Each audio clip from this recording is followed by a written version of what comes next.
question pertains to whether a neutral conductor of a 120 volts machine with a 3-pole disconnect switch should be placed on the disconnect, and whether NEC 404.2 applies. The answer is no.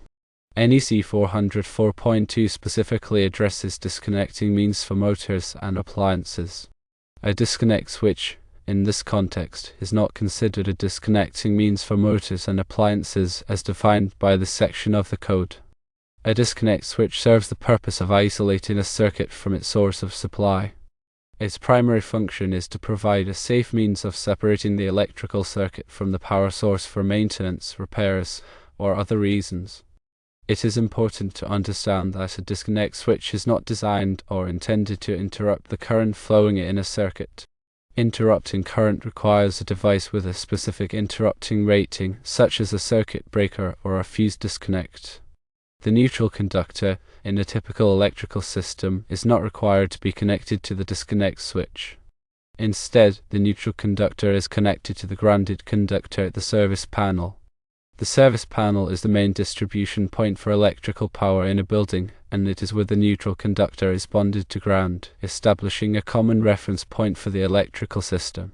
This grounding is crucial for safety as it provides a low impedance path for fault currents, facilitating the operation of overcurrent protection devices like circuit breakers or fuses, which in turn protect against electrical shocks and fires. To further clarify the function and application of disconnect switches, it is useful to distinguish between different types of disconnects and their specific roles in electrical systems. Firstly, there are non-fused disconnect switches, which are simple switches designed solely to isolate a circuit. These disconnects do not contain any overcurrent protection elements.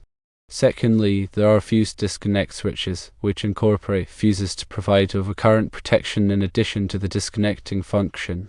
These are often used in applications where both isolation and circuit protection are required at the point of disconnect.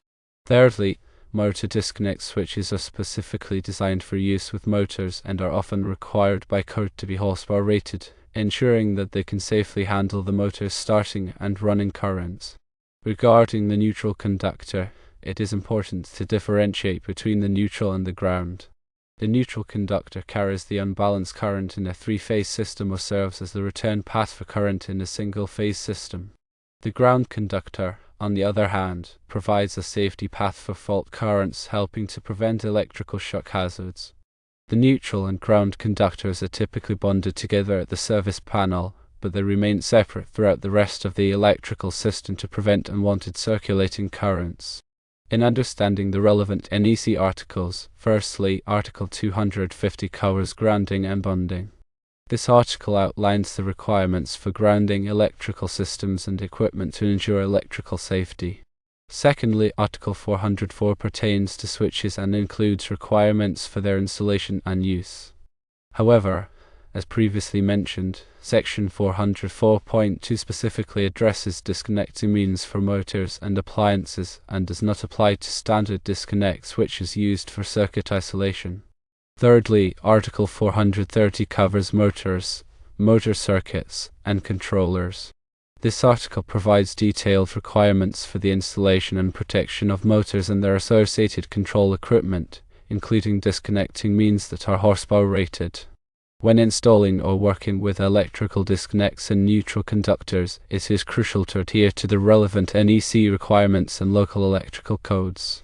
This includes ensuring proper grounding and bonding, using appropriately rated equipment, and following safe work practices. For example, before working on any electrical circuit, it is essential to de-energize the circuit at the source and verify that it is de-energized using a voltage tester.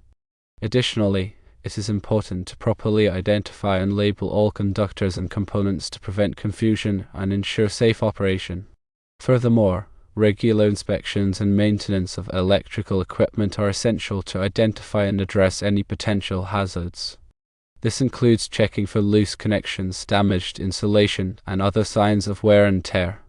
By following these guidelines and staying informed about the latest electrical codes and standards, electrical professionals and homeowners can help to ensure the safety and reliability of electrical systems.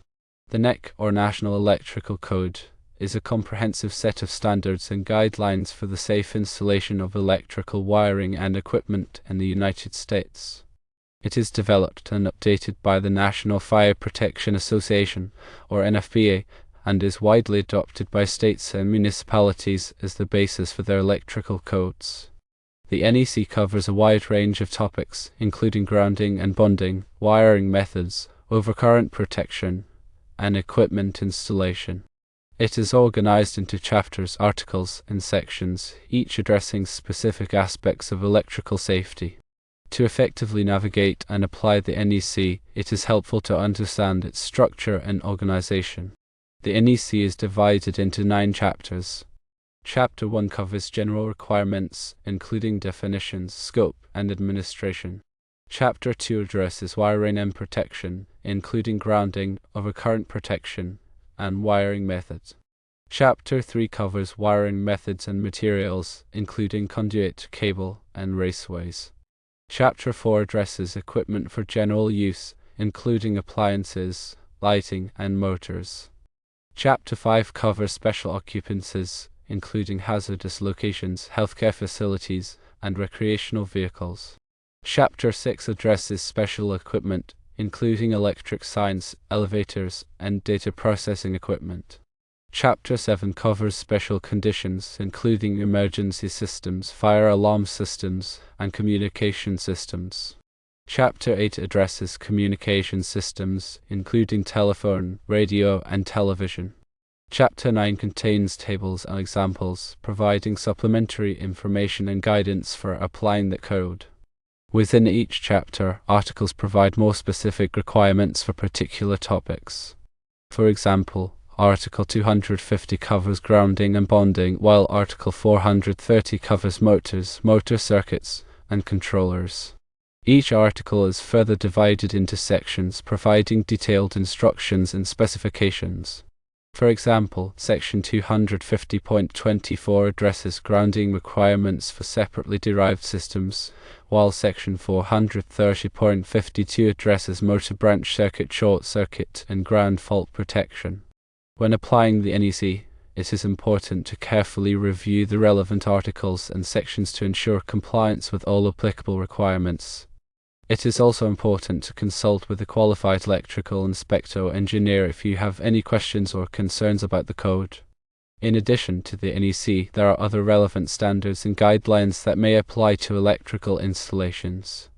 These include standards developed by organizations such as the Institute of Electrical and Electronics Engineers, or IEE, and the American National Standards Institute, or ANSI. These standards provide additional guidance and specifications for various aspects of electrical engineering and safety. To stay up to date on the latest electrical codes and standards, it is important to participate in continuing education and professional development activities. This includes attending training courses, seminars, and conferences, as well as reading industry publications and technical articles. By continuously expanding your knowledge and skills, you can ensure that you are providing safe and reliable electrical services. When working with electrical systems, it is essential to prioritize safety above all else. This includes following safe work practices, using appropriate personal protective equipment, and ensuring that all electrical equipment is properly installed and maintained.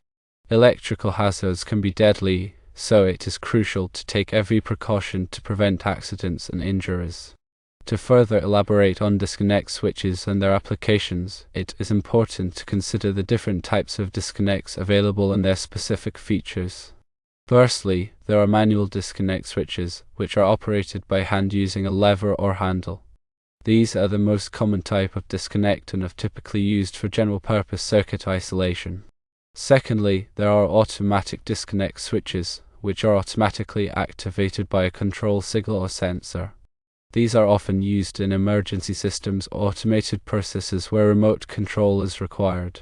Thirdly, there are fuse disconnect switches, which incorporate fuses to provide overcurrent protection in addition to the disconnecting function. These are often used in applications where both isolation and circuit protection are required at the point of disconnect. Fourthly, there are non-fuse disconnect switches, which are simple switches designed solely to isolate a circuit. These disconnects do not contain any overcurrent protection elements. When selecting a disconnect switch, it is important to consider the voltage and current rating of the circuit, as well as the environmental conditions in which the switch will be installed. The switch must be rated to safely handle the maximum voltage and current that it will be subjected to, and it must be suitable for the temperature, humidity, and other environmental factors present at the installation location. It is also important to ensure that the disconnect switch is properly labeled and accessible for maintenance and repair. The switch should be clearly marked with its voltage and current rating, as well as its function and the circuits that it controls. Additionally, the switch should be located in a convenient and accessible location where it can be easily operated and maintained. When installing a disconnect switch, it is important to follow the manufacturer's instructions and all applicable electrical codes and standards. This includes properly grounding the switch enclosure, using appropriately sized conductors, and making secure connections. It is also important to test the switch after installation to ensure that it is functioning properly and that the circuit is properly isolated when the switch is in the off position. In addition to disconnect switches, there are other types of circuit isolation devices that may be used in electrical systems. These include circuit breakers, fuses, and contactors. Circuit breakers are automatic switching devices that are designed to protect circuits from overloads and short circuits. When an overcurrent condition occurs, the circuit breaker automatically trips, interrupting the flow of current and preventing damage to the circuit. Fuses are overcurrent protection devices that contain a fusible link that melts and breaks the circuit when an overcurrent condition occurs. Fuses are typically used in applications where fast and reliable overcurrent protection is required. Contactors are electrically controlled switches that are used to control the flow of current to motors, lighting, and other loads. Contactors are typically used in applications where remote control or automatic switching is required. When selecting a circuit isolation device, it is important to consider the specific requirements of the application, including the voltage and current rating of the circuit, the type of load being controlled, and the desired level of protection. It is also important to ensure that the device is properly installed and maintained in accordance with the manufacturer's instructions and all applicable electrical codes and standards. In conclusion, understanding the proper application and installation of disconnect switches and other circuit isolation devices is essential for ensuring the safety and reliability of electrical systems. By following the NEC and other applicable standards, electrical professionals and homeowners can help to prevent electrical accidents and injuries and protect their property from damage. Remember to consult with a qualified electrician or electrical engineer if you have any questions or concerns about electrical safety. The information provided here is for educational purposes only and should not be considered a substitute for professional advice.